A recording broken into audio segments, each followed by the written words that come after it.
Hello guys, তো আমরা এই অধ্যায়ে লেসনে আমরা আলোচনা করব অ্যাকচুয়ালি আমাদের ব্লগ লেআউট এবং ফন্ট নিয়ে, যে ফন্ট আমাদের ওয়েবসাইটে ডিসপ্লে করতেছে এই যে ফন্টগুলো। বা আমি এটা এখানে ক্লিক করলাম। হুম, এই যে দেখেন ফন্ট, ওই যে ফন্ট এইগুলো, তো এইগুলো আমরা মডিফাই করব। তো তার জন্য আমরা যাই হোক, আমরা ব্লগ লেআউট দেখতে পাচ্ছেন। আমরা আবার ব্যাকে যাচ্ছি আমাদের হোম পেজে। হ্যাঁ, এখানে ফিচার্ড ইমেজ অ্যাড করার সাথে সাথে এখানে ইমেজ আসছে, এবং এই যে কতগুলা পোস্ট আছে, এখানে ইমেজ অ্যাড করা না করার কারণে এরকম আসতেছে, বাট নাইস ওয়ান। তো যাই হোক, আমরা ব্লগ লেআউটের জন্য আমরা এবার এই যে থিম অপশন আছে, আগে আমরা আগের অধ্যায়ে আমরা দেখছি, এখানে যাব। তারপর ওই যে ব্লগ কোথায় গেল, রিসার্চ টু ফাইন্ড, হ্যাঁ ব্লগ, এখানে ক্লিক করব। এবং ব্লগ পেজ টাইটেল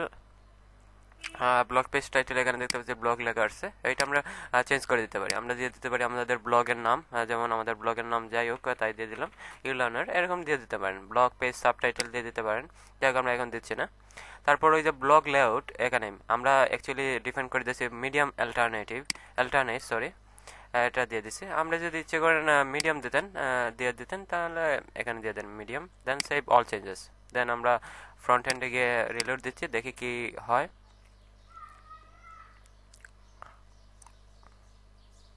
হ্যাঁ দেখেন আমাদের এটা এইভাবে আসছে, নট লুকিং এনাফ নাইস, অনেক খুব সুন্দর লাগতেছে। যেখানে ফিচার ইমেজ নাই সেখানে কেমন বেমানান লাগতেছে।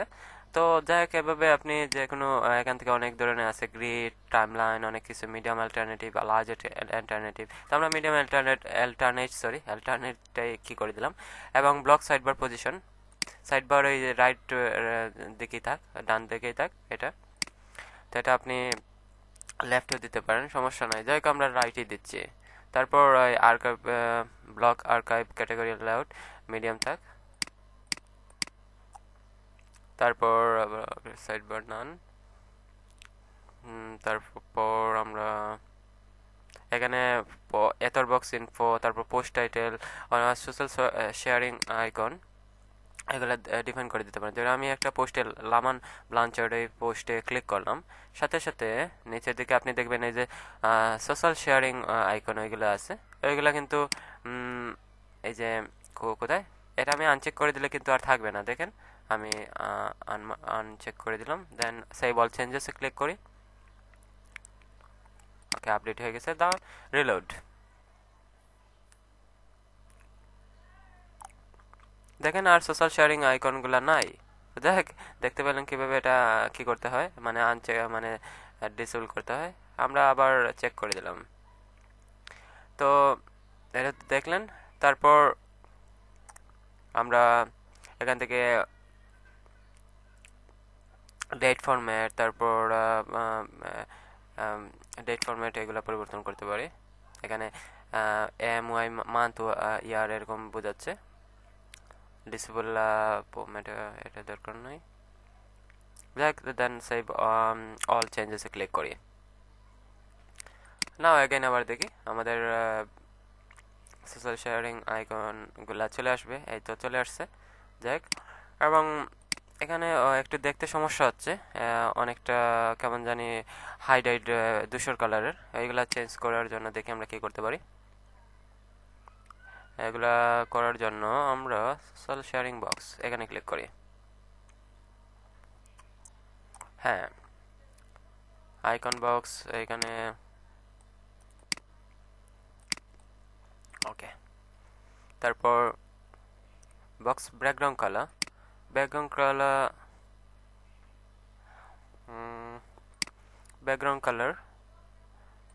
কালার মানে এই যে এটার ব্যাকগ্রাউন্ড কালার, এটা আমরা এখান থেকে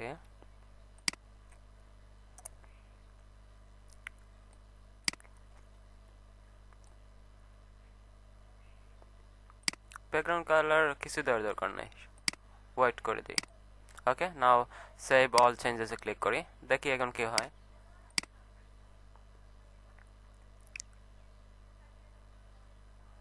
হ্যাঁ, এনাফ নাইস না, অনেক নাইস।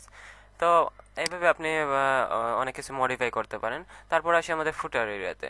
ফুটার এরিয়ায় নিচে দিয়ে স্ক্রল বার নিচ্ছি, এই দেখুন ফুটার এরিয়া। এখানে উইজেট দেখতে পাচ্ছি। তারপর এখানে আবার আছে আমাদের কপিরাইট অপশন। এখানে আবার ফেসবুক লেখা আছে, এই যে ফেসবুক লেখার কারণে সোশ্যাল নেটওয়ার্কস লিঙ্কস এখানে ডিফাইন করা আছে, এই কারণে এরকম আসছে। যাই হোক, আমরা এটা পরিবর্তন করি এখান থেকে যে আমরা 4টা কলাম আছে, যে 1 2 3 4, এগুলা কিন্তু এখানে ডিফাইন করার কারণে হয়েছে। আমরা 3টা করে দিলে 3টাই থাকবে। যাই হোক, আমরা 4টাই দিচ্ছি। এবং check the box to display footer widgets. তো ফুটার উইজেটস এই কারণে দেখাচ্ছে। আমরা আনচেক করে দেওয়ার পর সেই বলছেন যে ক্লিক করি, তারপর দেখি কি হয়। রিলোড দেই।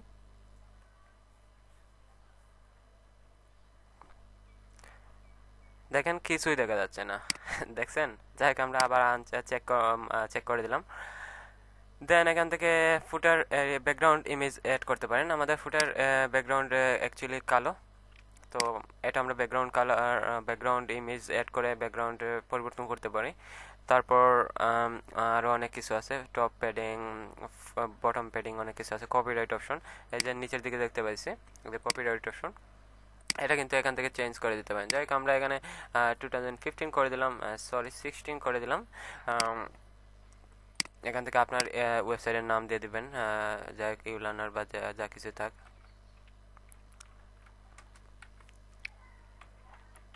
ওকে, আপনার ওয়েবসাইটের ঠিকানা দিয়ে দিবেন, যেটা কি করেন ওইটা দিয়ে দিবেন। তারপর এখানে বলতেছে display social icon on footer page. আমরা এই যে এখানে দেখছেন, এই যে এটা কিন্তু আমরা চেক করার কারণে এরকম হয়েছে। তাই আমরা আনচেক করে দিই। দেন আমরা এটাও চেক করে দিছি, বক্স ফুটার উইকেট চেক করে দিছি। এই কারণে ফুটার উইকেটও দেখা যাচ্ছিল না, এখন দেখা যাবে। যাই সেভ অল চেঞ্জেসে ক্লিক করি, তাহলে দেখি কি হয়। রিলোড দেই।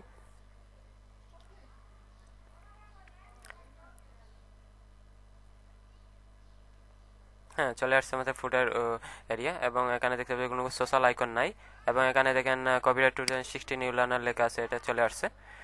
তো দেখ, তারপর আমরা বলছিলাম আমাদের ফন্ট ওইগুলা, তো টাইপোগ্রাফিতে ক্লিক করি।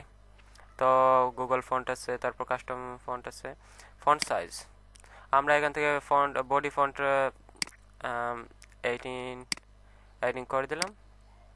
তারপর এখান থেকে আরও অনেক কিছু আছে, ফুটার মানে H1 আগে কত ফন্ট সাইজ হবে, H2 আগে কত ফন্ট সাইজ হবে, সবগুলো এখানে ডিফাইন করে দেওয়া আছে, আপনি চেঞ্জ করতে পারেন।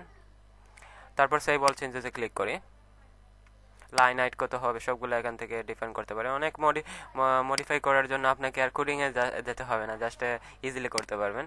তারপর গুগল ফন্ট ইউজ করলে আপনি এখান থেকে গুগল ফন্ট ইউজ করতে পারেন, সমস্যা নাই।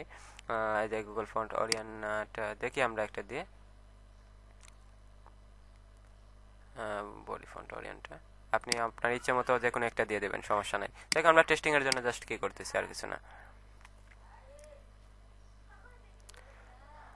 দেখ, আমরা হোমে যাই।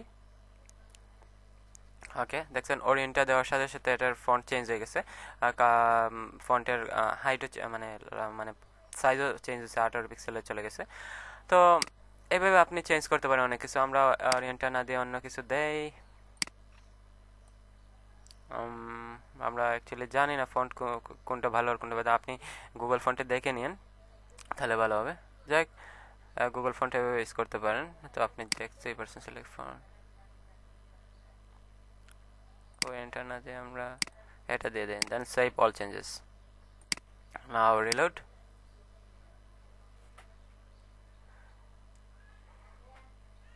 হ্যাঁ, চলে আসছে। এটা আর এক ধরনের ফন্ট দেখতে পাচ্ছেন। তো দেখ, অনেক ধরনের ফন্টই দেখতে পাবেন, সমস্যা নাই।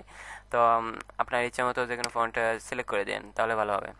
ওকে, তারপর আর অনেক অপশনই আছে, আপনি যে কোনো কিছু অ্যাড করতে পারবেন, যেমন এই যে কন্ট্যাক্ট অপশন, এগুলা গুগল ম্যাপ অ্যাড্রেস, এগুলা ডিফাইন করে দিতে পারেন। তারপর আরও অনেক কিছু আছে, যেমন light box, electricity, slide show, social media, এগুলো দেখছেনই। তারপর styling, CSS code, styling main background colour এখান থেকে চেঞ্জ করে দিতে পারেন।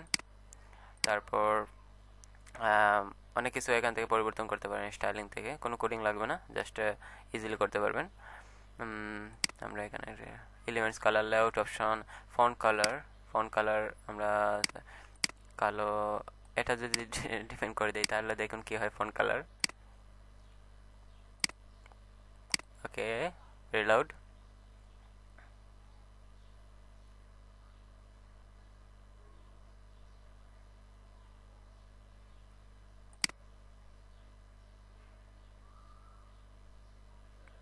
সরি, ফন্ট কালার আমরা এটা header tagline font colour change করে দিছি।